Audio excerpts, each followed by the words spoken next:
जिस समय को कोई छोड़ना न चाहे उसे ठीक करना जरूरी नहीं होता। उस उत्तर ने मेरे भीतर कुछ तोड़ दिया।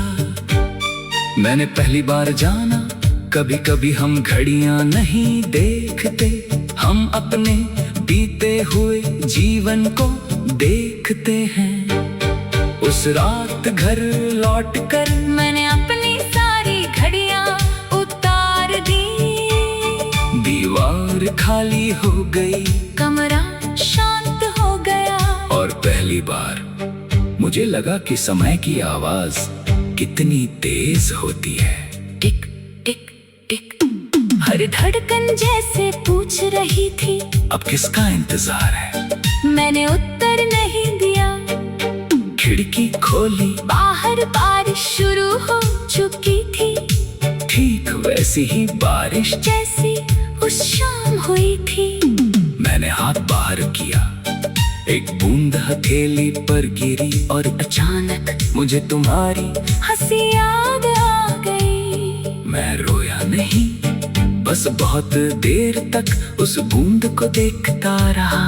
वो कुछ क्षण चमकी, फिर मेरी हथेली से नीचे गिर गई। इतना छोटा था उसका जीवन, फिर भी उसमें एक पूरा मौसम था। अगले दिन मैं फिर उस दुकान पर गया। बूढ़ा घड़ी साज नहीं था, दुकान बंद थी। दरवाजे पर एक छोटा सा कागज चिपका था। दुकान हमेशा के लिए बंद।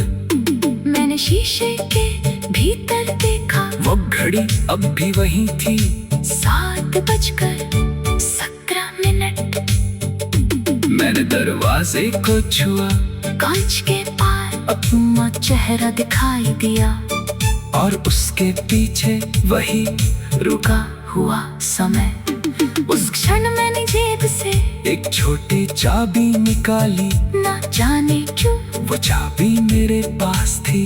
मैंने ताला खोला, अंदर गया। दुकान बिल्कुल शांत थी। सैकड़ों घड़ियां एक साथ बंद थी। मैंने उस छोटी घड़ी को उतारा, हथेली में रखा, बहुत देर तक देखा, फिर उसकी सुइयां धीरे से आगे कर दी।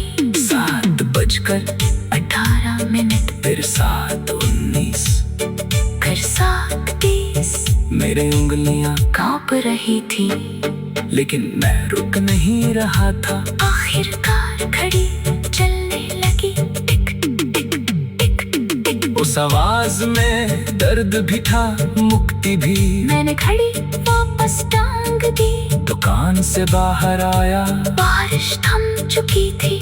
आसमान के किनारे हल्की सी सुबह दिखाई दे रही थी।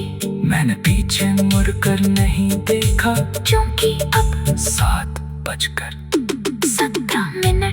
मेरी कैद नहीं थे। वो बस एक स्मृति थी, एक सुंदर दुख भरी स्मृति। तुम लौट कर नहीं आई, समय ने हमें फिर नहीं मिलाया। पर उस दिन मैंने पहली बार समय को तुम्हारे बिना आगे बढ़ते देखा। और जाना, किसी को भूलना, उसकी याद मिटाना नहीं होता।